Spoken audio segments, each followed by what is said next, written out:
يا أيها الرسول بلغ ما أنزل إليك من ربك وإن لم تفعل فما بلغت رسالته. أعوذ بالله من الشيطان الرجيم. بسم الله الرحمن الرحيم. Assalamualaikum warahmatullahi wabarakatuh. Alhamdulillahi rabbil alamin. Wassalatu wassalamu ala ashrafil anbiya'i wal mursalin, sayyidina wa habibina wa syafi'i qulubina wa maulana bil qasim Muhammad. Allahumma salli wa sallim wa barik ala sayyidina Muhammad wa ala ali sayyidina Muhammad wa ala ahli baiti thayyibin tahirin wa ashabihil mayamin al muntajabin. Rabbi shrah li sadri wa yassir li amri wa hlul 'uqdatam min lisani yafqahu qawli. Hadratil mukarramin, asatid wa asatizah, ikhwani wa akhwati rahimakumullah. Alhamdulillah, semoga Allah Subhanahu wa taala memberikan kebaikan, keberkahan, kemuliaan, kemudahan dalam kehidupan kita. Pada pagi hari ini kita kembali melakukan kajian untuk menambah tentu saja pengetahuan kita, menambah keimanan kita dan kedekatan kita kepada Allah Subhanahu wa taala. Di dalam Al-Qur'an Allah Subhanahu wa taala berbicara tentang hamba-hamba Allah Subhanahu wa taala yang lemah, yang dalam bahasa Arab disebut dengan istilah dhaif, yaitu ad-diddul qawi atau huwa ma yuqabilul quwwah.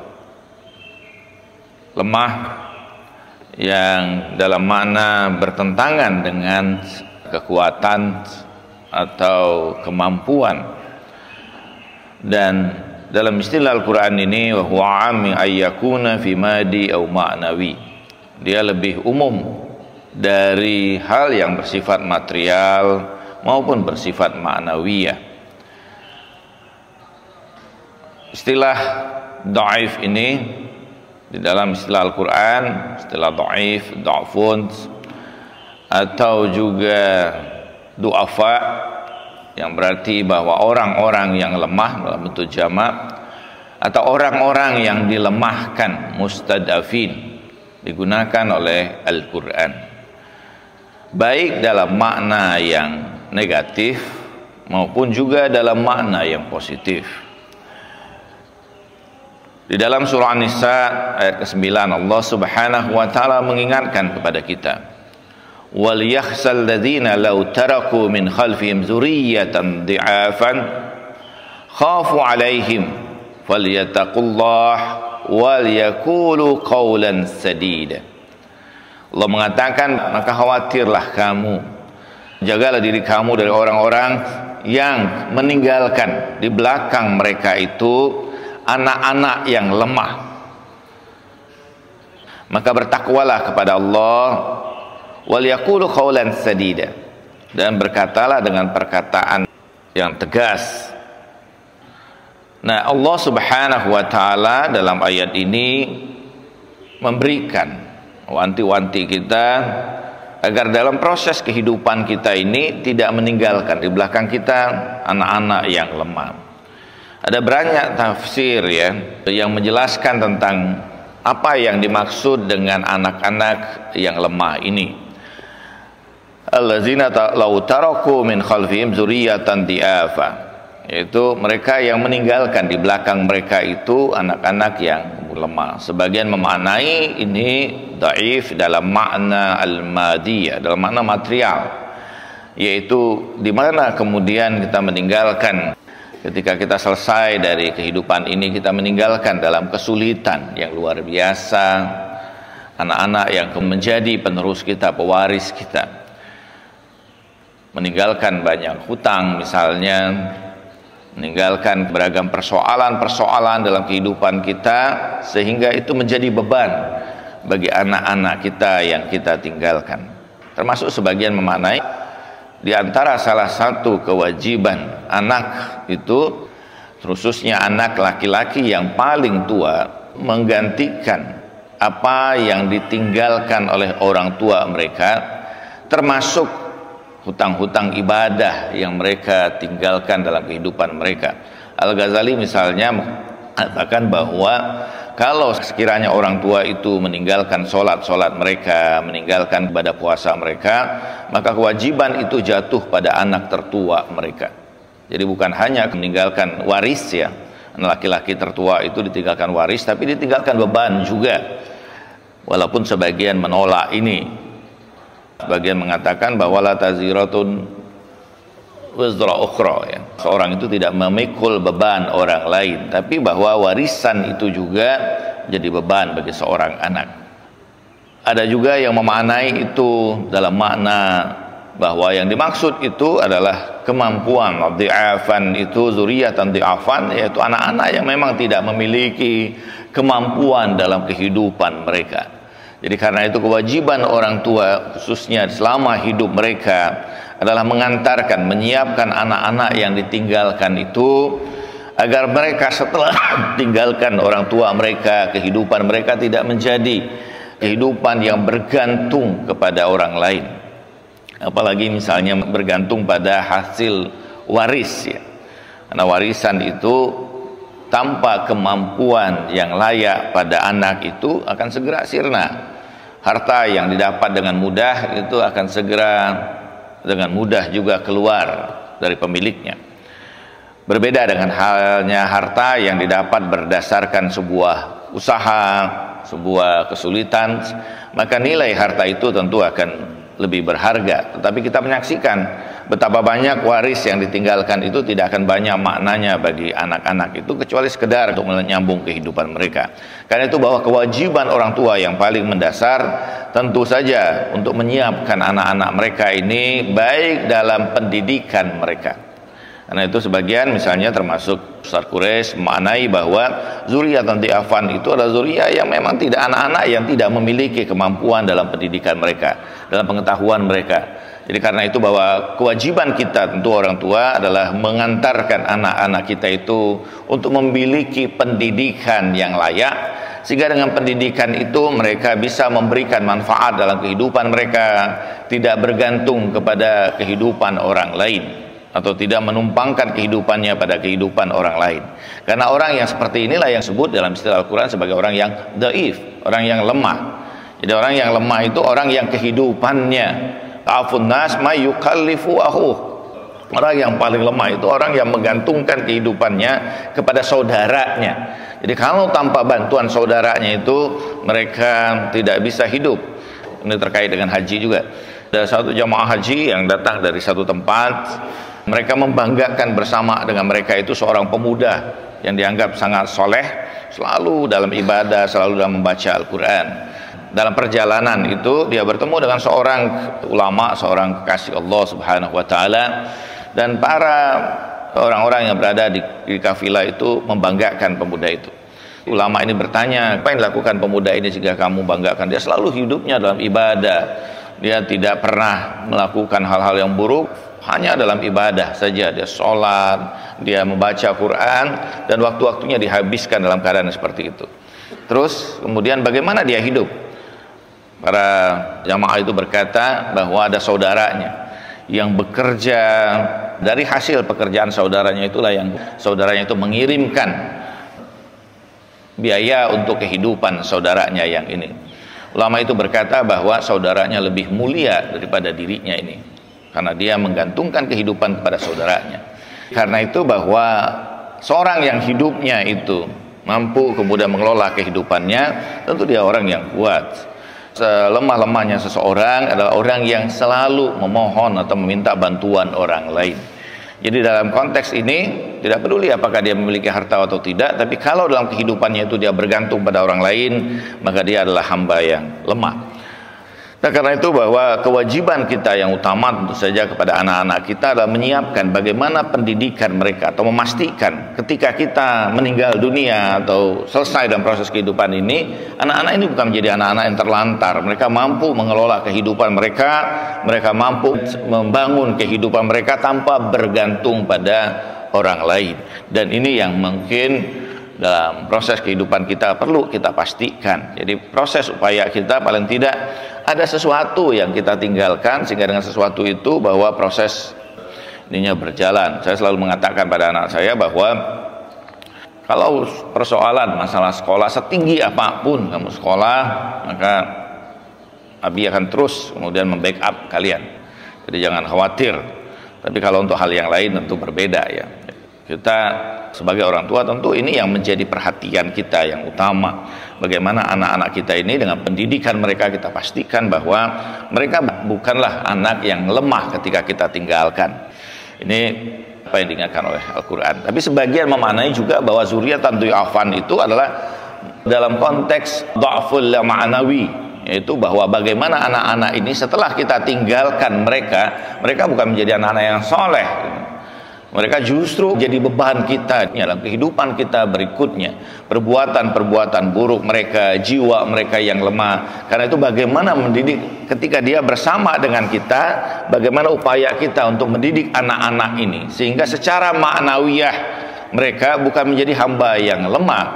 Mereka adalah orang-orang yang kuat jiwa mereka, orang yang memang memiliki ketakwaan. Karena dalam ayat berikutnya, dalam bagian ayat itu Allah mengatakan falyattaqullah, maka hendaklah bertakwa kepada Allah. Ada kata takwa di sini menunjukkan bahwa apa yang dimaksud Allah ini adalah dha'afan atau dhaif al-ma'nawi, maknawiyahnya. Jangan sampai bahwa ketika kita tinggalkan anak itu menjadi persoalan dalam kehidupannya, memalukan kita nanti di hadapan Allah dan Rasulnya. Karena bagaimanapun bahwa anak ini kelak menjadi saksi kita di hadapan Allah, atau menjadi bukti kita di hadapan Allah Subhanahu wa ta'ala. Nah, ini terkait dengan ayat pada surah An-Nisa ayat ke-9 terkait dengan zuriyatan di'afannya. Ada juga, dan menarik, saya pernah baca juga apa yang dimaksud ini, min khalfin dzurriyyatan di'afan, itu anak-anak yang lemah itu, yaitu anak-anak yang dihasilkan, sebagian memanai juga yang dihasilkan melalui perbuatan-perbuatan yang jelek. Apakah itu perzinaan? Karena anak hasil zina itu anak yang lemah dalam istilah agama. Mereka tidak diperkenankan untuk menjadi imam sholat misalnya. Bahkan mereka juga tidak mendapatkan hukum waris karena tidak diakui secara eksistensinya, karena dia tidak masuk dalam kategori dalam hubungan yang sah, maka keberadaannya itu adalah keberadaan yang tidak sah, tidak dianggap. Jadi karena itu bahkan kalau anak yang hasil anak perbuatan zina misalnya, dalam pernikahan itu orang tuanya tidak berhak menikahkan anak itu, karena hubungannya hanya hubungan biologis.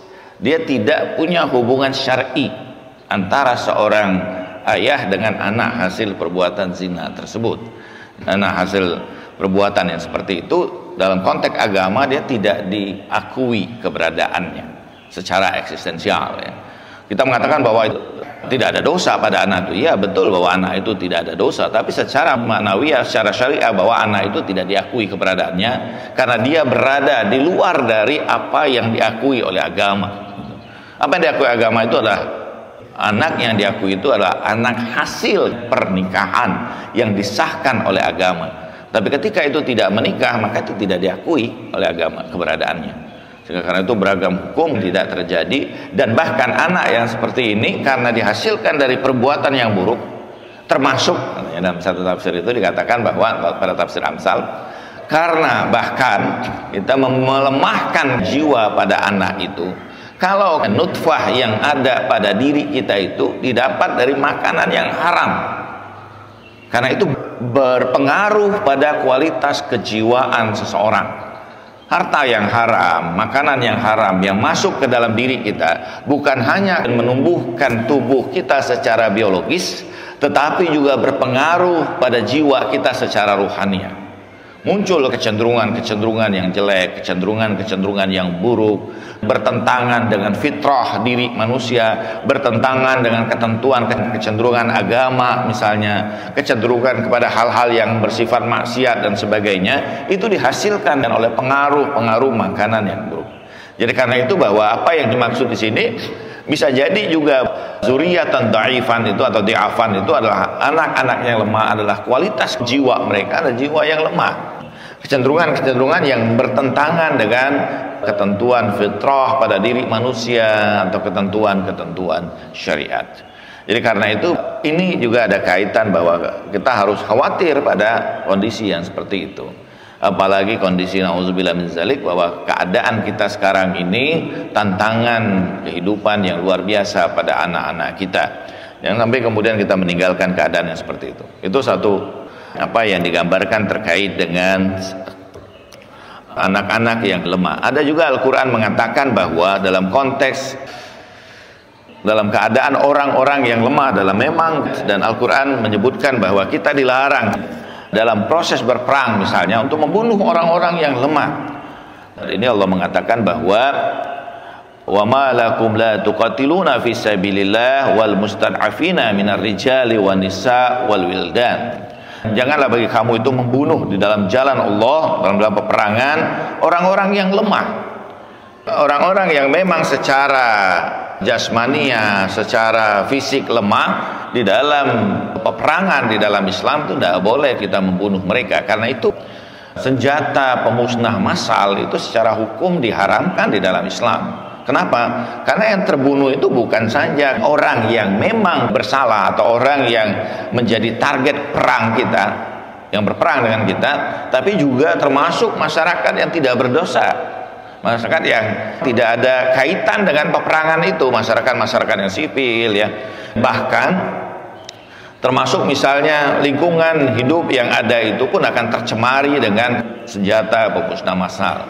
Dan kita tahu sekarang bagaimana negara-negara berlomba-lomba dalam menguatkan senjata perang mereka, terutama senjata-senjata pemusnah massal ya. Apakah itu bentuknya nuklir atau misalnya termasuk di dalamnya juga senjata kimia dan sebagainya, karena itu akan menyebabkan orang-orang yang lemah terbunuh, dan itu diharamkan. Jadi karena itu perang di dalam Islam itu hukumnya tidak sederhana ya.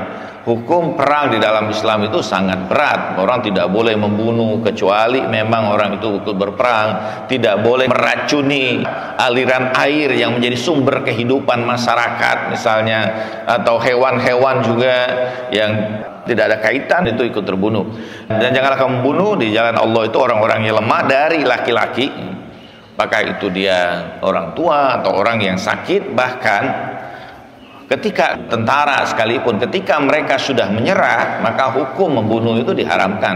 Jadi di masa Rasulullah SAW perang itu, setelah mereka ditawan itu diadili terlebih dahulu sesuai dengan keburukan yang mereka lakukan, baru ditetapkan hukum. Jadi tidak boleh karena keadaan itu di mana orang itu sudah dalam keadaan lemah dan kemudian mereka dibunuh. Wanisa dan perempuan, wal wildan dan anak-anak. Bahkan karena itu sebagian misalnya dalam tafsir, apa betul dalam peristiwa antara Nabi Khidir dengan Nabi Musa alaihissalam itu, Nabi Khidir itu membunuh anak-anak itu, karena anak ini akan kemudian menjadi ini bagi orang tua mereka ya. Padahal sebenarnya peristiwa keburukannya belum dilakukan, sehingga sebagian memaknai itu bahwa itu hanya gambaran dalam konteks, bukan tindakan yang dilakukan Nabi Khidir ya. Karena tidak boleh menghukumi dengan hukum yang bersifat maknawi. Nahkumu bizawahir. Kami ini menghukum itu dalam konteks zohir dari tindakan. Rasulullah misalnya tahu apa yang ada di balik batin orang itu, tapi yang dihukumi bukan batin orang itu, yang dihukumi apa yang ada pada zohir manusia. Jadi karena itu dalam konteks ini lemah di dalam istilah Al-Quran adalah orang-orang yang memang secara fisik mereka tidak mampu untuk berperang itu, atau mereka memang bukan bagian dari tentara misalnya, mereka adalah masyarakat sipil yang tidak ada keterkaitan dengan perang itu. Jadi perang seringkali kan terjadi itu karena dorongan yang ada pada penguasa, bukan karena masyarakatnya.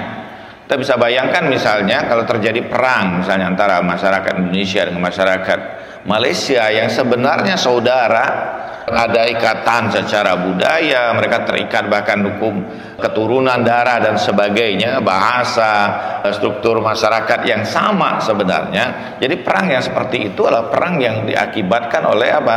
Para penguasa semata, tidak ada kaitannya dengan masyarakat. Jadi dilarang, karena itu ada larangan terjadi. Walaupun di dalam sejarah peperangan kita melihat ya bahwa kadang-kadang peperangan itu begitu buruk terjadi. Misalnya ada satu buku yang ditulis dengan judul Berperang Atas Nama Tuhan, ya. Karen Armstrong itu seorang penulis, peneliti ya, menulis tentang perang yang terjadi di antara agama-agama, termasuk perang salib misalnya. Bagaimana dalam perang salib itu menghabisi semua ya, dibantai semua ya. Dan perang atas nama Tuhan itu seringkali juga sangat berbahaya ya. Dulu di antara peperangan yang juga sangat buruk itu adalah peperangan yang dilakukan oleh misalnya Genghis Khan ya. Bahkan binatang-binatang pun dibunuh ya, dibantai luar biasa. Nah, dalam perang kadang-kadang terjadi hal-hal yang seperti itu. Nah, Al-Quran menggunakan istilah sebagaimana tadi mustad'afin, orang-orang yang memang dilemahkan oleh keadaan. Bukan hanya dirinya lemah, tapi memang kondisi itu melemahkan mereka. Pada surah An-Nisa ayat 97 Allah Subhanahu wa taala berfirman ya, innal ladzina tawaffahumul malaika zalimina anfusahum qalu fima kuntum qalu kunna mustad'afina fil ard. Innal ladzina tawaffahumul malaika zalimina anfusihim qalu fima kuntum. Orang-orang yang diwafatkan oleh malaikat itu, malaikat kemudian bertanya kepada mereka, bagaimana keadaan kamu ketika kamu hidup di dunia dahulu? Qalu kunna mustad'afina fil ard. Kami ini lemah dalam kehidupan di dunia. Qalu alam takun ardullahi wasi'an fatuhajiru fiha. Bukankah, kata para malaikat itu, bumi Allah itu luas, kenapa kalian tidak berhijrah, pergi dari keadaan yang jelek ini, keadaan yang buruk ini, keadaan yang kalian dibuat lemah dalam kehidupan ini, untuk hijrah ke tempat yang lain, karena bumi Allah ini luas. Alam takun ardullahi wasi'an fatuhajiru fiha. Bukankah bumi Allah ini luas, kata para malaikat, kenapa kalian tidak pergi saja dari keadaan yang seperti itu, keadaan yang lemah?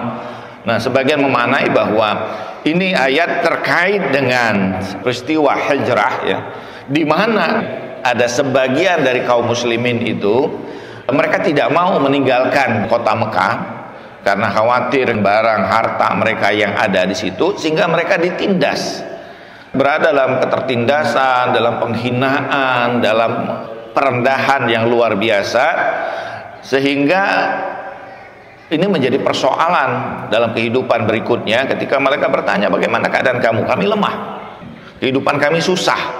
Sehingga malaikat berkata, bukankah bumi Allah itu luas, kenapa kamu tidak hijrah di atasnya? Bahkan Allah mengatakan, faulaika ma'wahum jahannam wasa'at masira. Dan sesungguhnya bagi mereka itu tempat kembalinya adalah neraka jahanam, dan itu adalah seburuk-buruk tempat kembali. Allah menggambarkan bahwa orang yang tidak mau keluar dari keadaannya yang buruk, yang lemah, yang dihinakan, sementara dia sebenarnya mampu untuk hijrah, pergi dari keadaan itu ke tempat yang lain yang lebih baik, yang di situ eksistensinya bisa diakui, dia bisa mendapatkan kehidupan, tidak teraniaya, tidak terhina. Maka orang-orang yang seperti ini, yang membiarkan dirinya dilemahkan, diperlakukan dengan buruk, itu adalah orang-orang yang jelek, kata Al-Quran. Orang-orang yang sebenarnya mereka itu tempat kembali mereka, kata Al-Quran, adalah neraka jahanam, kecuali Allah mengatakan ilal musta'afina minar rijali wan nisa wal wildan la yastati'una hilah wa la yahtaduna sabila. Kecuali orang-orang yang memang sudah dalam keadaan tidak bisa gitu, yaitu orang-orang yang dari laki-laki yang sudah lemah, sudah uzur, misalnya perempuan dan anak-anak yang tidak mampu berusaha dan tidak juga tahu jalan untuk keluar dari keadaan itu. Tapi bagi orang-orang yang kuat, orang-orang yang masih punya kemampuan, dia harus berusaha untuk keluar dari keadaan itu. Kenapa? Karena mustad'afin, dalam istilah mustad'afin ini, dalam istilah orang-orang yang sebenarnya diri mereka itu keadaan yang membuat mereka lemah, bukan mereka sebagai bagian dari orang-orang yang lemah. Berbeda dengan istilah orang-orang yang memang dari diri mereka itu lemah, itu disebut dengan ad-du'afa ya. Karena diri mereka itu lemah, fakir, miskin dan sebagainya, kita sebut sebagai du'afa ya. Orang-orang yang memang karena kondisi mereka ya. Tapi orang yang sesungguhnya punya kemampuan tapi dilemahkan, itu disebut dengan orang-orang yang mustadafin ya. Kenapa ada muncul mustadafin ini? Karena ada mustakbirin kan. Ada orang-orang yang memang punya kesombongan yang luar biasa ya. Orang-orang yang memiliki sifat kezaliman, menindas orang lain ya. Tidak akan pernah terjadi kezaliman. Dalam satu hadis disebutkan bahwa kalau tidak ada orang yang rela untuk dizalimi. Jadi kezaliman itu hanya terjadi kapan? Kalau ada orang yang memang membiarkan dirinya itu dizalimi. Jadi karena itu dalam Islam kita mendapati bahwa seseorang yang berada dalam keadaan kebebasan, hurriyah, seorang yang berada dalam mustakil, independen kehidupannya, itu adalah orang yang baik. Orang yang tidak bergantung pada orang lain, orang yang memang punya eksistensi, punya kesadaran diri. Untuk apa kita misalnya tinggal di satu tempat, di tempat itu kita tidak diakui keberadaan diri kita, termasuk bagian orang-orang yang lemah. Tapi ada kalanya juga, ini juga menarik bahwa pada surah Al-Qasas ya, Al-Quran mengatakan ada orang-orang yang di dalam kehidupan mereka misalnya, wa nuridu an namuna ala lazina stud'ifu fil ard wa naj'alahum a'immata wa naj'alahumul warisin. Pada surah Al-Qasas ayat 5 ya. Allah mengatakan, ini juga menarik ayatnya, Bang. Hendak menguatkan orang-orang yang sebelumnya itu dilemahkan di muka bumi ini, dan kami akan menjadikan mereka pemimpin-pemimpin dan menjadikan mereka itu sebagai pewaris kehidupan di dunia ini. Allah di dalam Quran pada ayat ini menyatakan ada sebagian orang yang dalam kehidupan mereka itu ditindas, menderita luar biasa, tapi kemudian Allah kuatkan mereka. Wa nuridu an namuna ala lazina stud'ifu fil ard, dan kami hendak, kata Allah, menjadikan orang-orang yang sebelumnya dalam kehidupan di dunia itu dilemahkan, disulitkan atau berada dalam keadaan lemah, untuk kami jadikan pemimpin-pemimpin di muka bumi ini, dan kami menjadikan mereka sebagai pewaris bagi muka bumi ini. Sebagian dalam tafsir dikatakan bahwa ini terkait dengan orang-orang yang dahulu ditindas oleh Fir'aun di Mesir, terkait dengan kaumnya Nabi Musa alaihissalam yang sekian lama zaman Fir'aun itu, Pak, Bani Israel itu, kalangan Bani Israel itu dijadikan budak ya. Awalnya kaum Bani Israel itu adalah para pemilik tanah. Mereka adalah pemilik tanah di Mesir itu, tapi karena mereka ini berbuat masalah, berbuat persoalan, sehingga Fir'aun merampas tanah-tanah mereka dan menjadikan mereka itu sebagai budak-budak dari Fir'aun ya. Jadi mereka dihinakan, dan itu terjadi ratusan tahun ya. Jadi apa yang terjadi sama seperti kita juga, Pak, di zaman Belanda misalnya, kurang lebih 350 tahun. Walaupun saya sendiri sampai sekarang itu masih bingung juga, Pak ya, bahwa berpikir kok bisa gitu.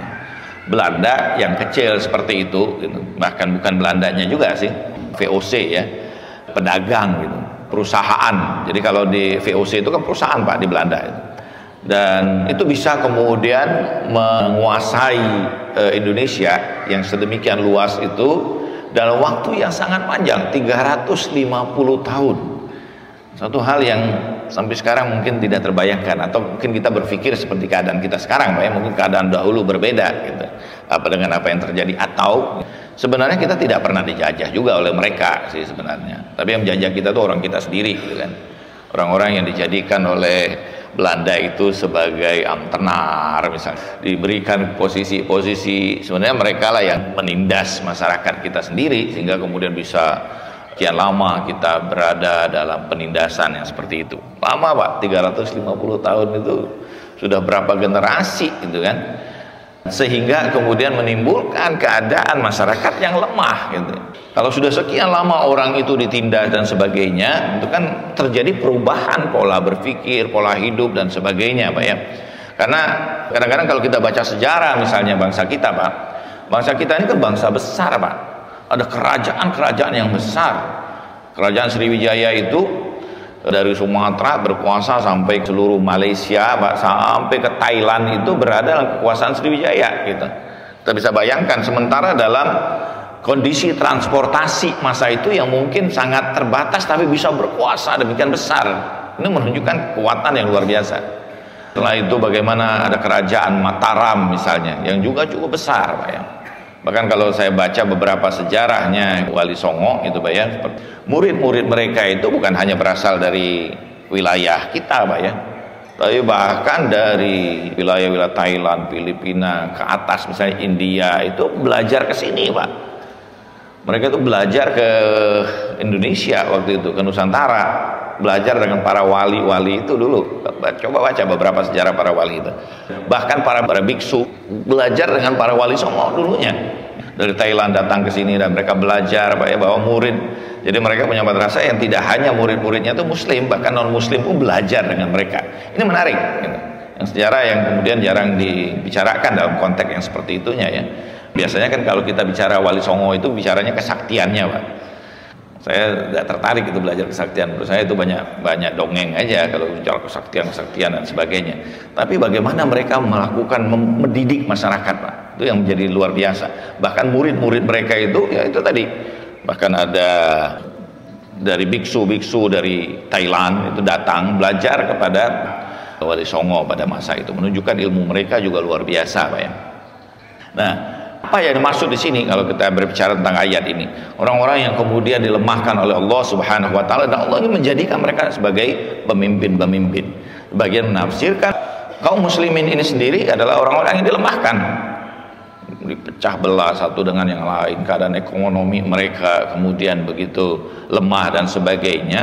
Tapi janji Allah Subhanahu wa taala ada satu masa nanti orang-orang yang sudah dilemahkan dalam keadaan ini, wa nuridu an namuna allazina stud'ifu fil ard wa naj'alahum a'immah, kami menjadikan mereka sebagai pemimpin-pemimpin gitu. Sebagaimana juga Allah menjelaskan pada surah Al-Anbiya, wa laqad katabna fiz zabur min ba'di dzikri anal ardo yarisuha ibadiyas solihun, dan telah kami tetapkan dalam kitab Zabur itu dengan sebagian penjelasan bahwa bumi ini akan kami wariskan kepada hamba-hamba kami yang soleh. Ada satu masa di mana kemudian keadaan ini berubah gitu. Sekarang kita lihat bahwa bagaimana ekonomi, ilmu pengetahuan, sains dan sebagainya, bahkan kekuatan, cobalah Pak cari lihat kekuatan-kekuatan persenjataan negara-negara itu.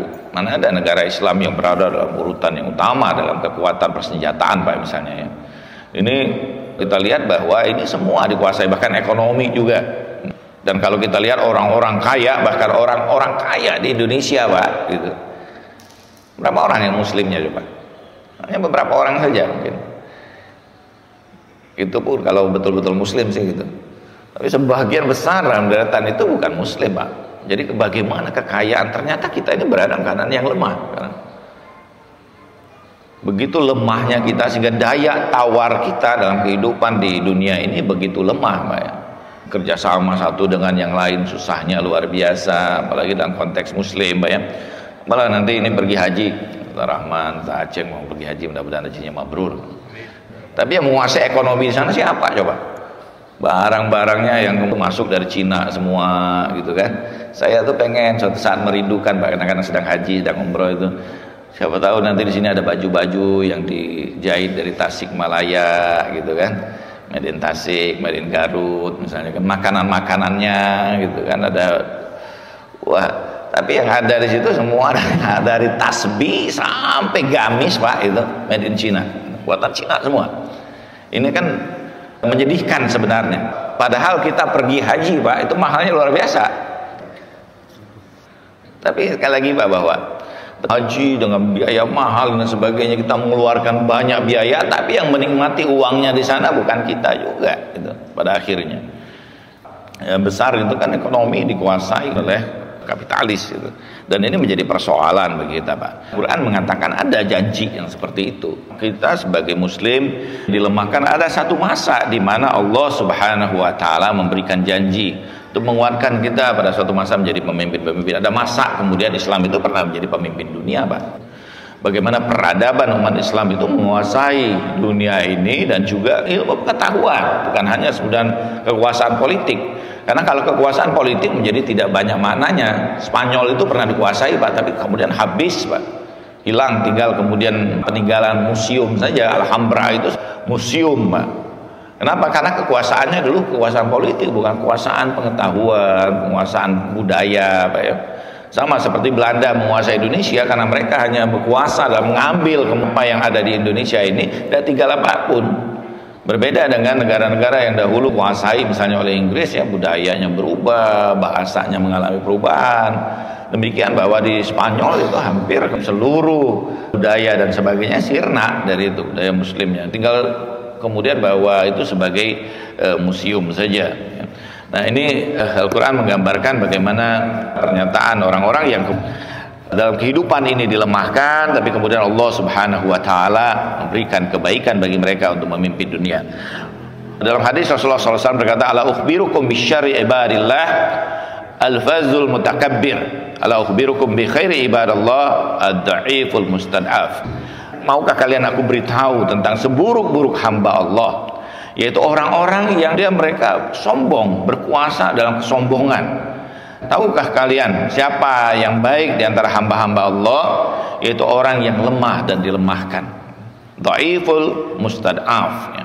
Orang yang dia sebenarnya punya kemampuan dan sebagainya, tapi karena dengan sistemnya yang jelek, bahwa ini dia tidak bisa mendapatkan kemampuan. Bahkan anak-anak kita, saya yakin betul, Pak, anak-anak kita di negeri kita ini luar biasa sebenarnya. Tapi karena sistem yang masih berjalan ini belum, keadilan itu belum betul-betul merata, Pak.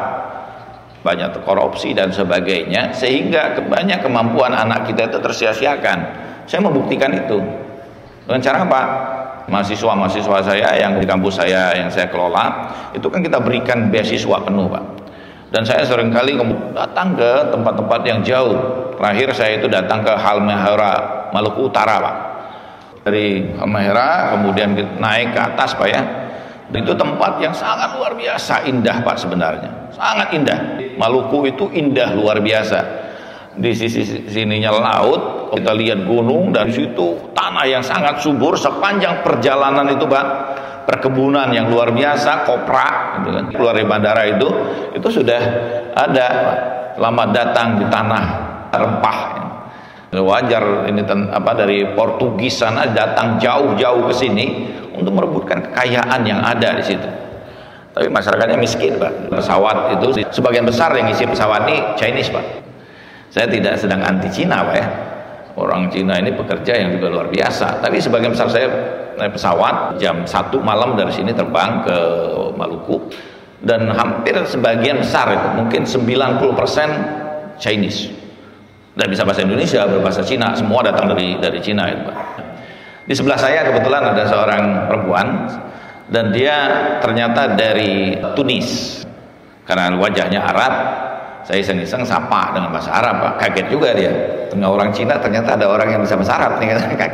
Saya ajak bicara bahasa Arab gitu. Ternyata dia seorang ahli tambang mineralogi itu datang dari Tunis untuk bekerja di Maluku Utara. Bayangkan. Saya tanya berapa lama ada kontrak kerja Anda? Ya 4 tahun di situ. Dalam hutan lah, di situ ada suatu perusahaan apa ada. Nah, itu juga betapa luar biasa. Daerah yang paling jauh di atas itu di Maluku Utara, ke daerah yang cukup terpencil. Ternyata anaknya luar biasa, Pak. Saya tes juga, itu ada sekolah sederhana didirikan oleh masyarakat situ juga sekolahnya. Begitu saya coba wawancara mereka, interview mereka, ternyata luar biasa gitu. Mereka punya kemampuan, kecerdasan yang juga cukup baik sebenarnya. Potensialitasnya luar biasa, hanya tidak ada kesempatan. Jauh, Pak. Saya harus naik kendaraan itu dan melewati hutan dan sebagainya, itu kurang lebih selama 5 jam perjalanan. Kebetulan saya di situ ada murid yang ngajak saya ke sana gitu. Beberapa anak-anak kita yang saya bina ini, yang di kampus saya, mereka tidak kalah bersaing. Beberapa waktu yang lalu kan ada kesempatan untuk pertukaran mahasiswa ke Eropa, Departemen Agama menyelenggarakan. Dari 6.000 mahasiswa, ada 2 mahasiswa yang dari kampus saya yang dapat, Pak. Dari 6.000 yang kemudian dipilih hanya 4 orang, 2 dari kampus saya. 2 ini adalah mereka yang kehidupannya, jangankan ini, Pak, mereka dari keadaan yang paling lemah. Salah satu mereka ini di Serang, Banten, yang kalau mau masuk ke atas itu, Pak, nggak bisa, motor aja nggak bisa gitu, harus jalan kaki naik ke atas gitu.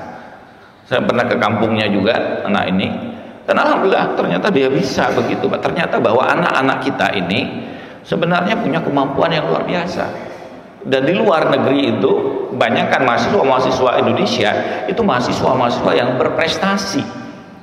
Tapi coba kita bayangkan, Pak, betapa kecilnya kesempatan untuk anak-anak kita itu masih luar biasa. Sekarang pemerintah udah luar biasa memberikan beasiswa dan sebagainya, tetapi masih belum mengcover keseluruhan masyarakat kita ini.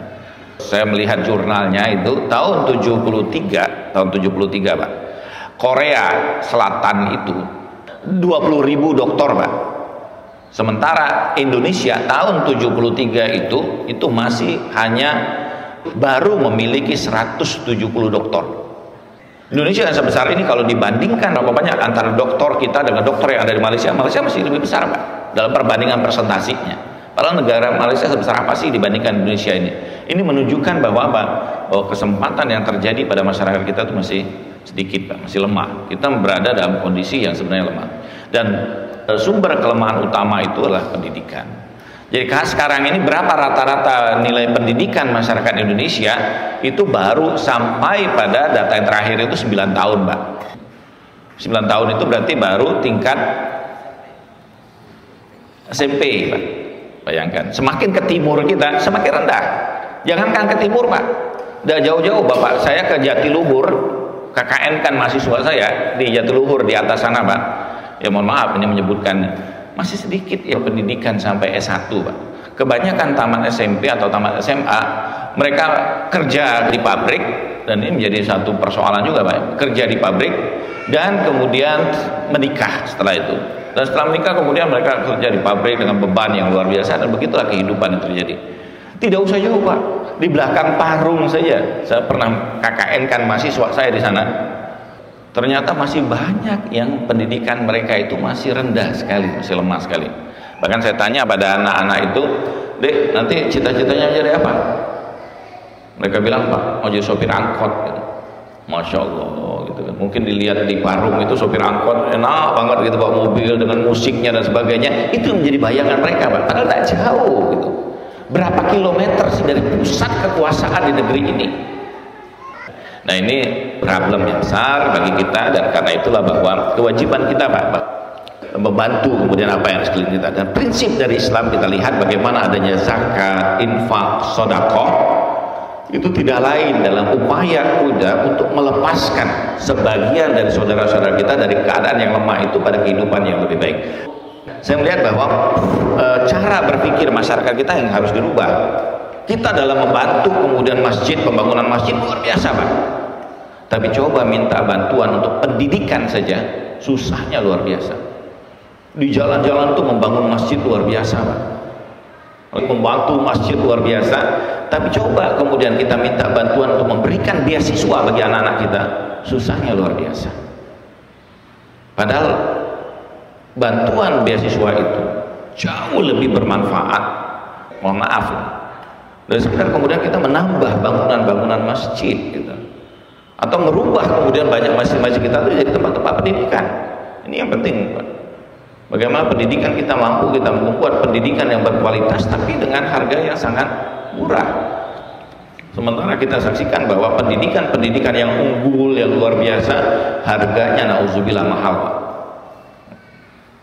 Coba Bapak lihat misalnya itu ke TK Cikal ya. Ya masuknya aja Ya orang seperti saya dan Ustaz Aceh tidak bisa masukin anaknya ke TK di situ. Tapi alhamdulillah kita diberkahi anak-anak yang mungkin punya kecerdasan sehingga mungkin bisa lebih mudah pendidikan untuk mereka. Nah ini Pak, ini menjadi satu hal yang mungkin jadi catatan kita bersama dalam kajian kita pada pagi hari ini.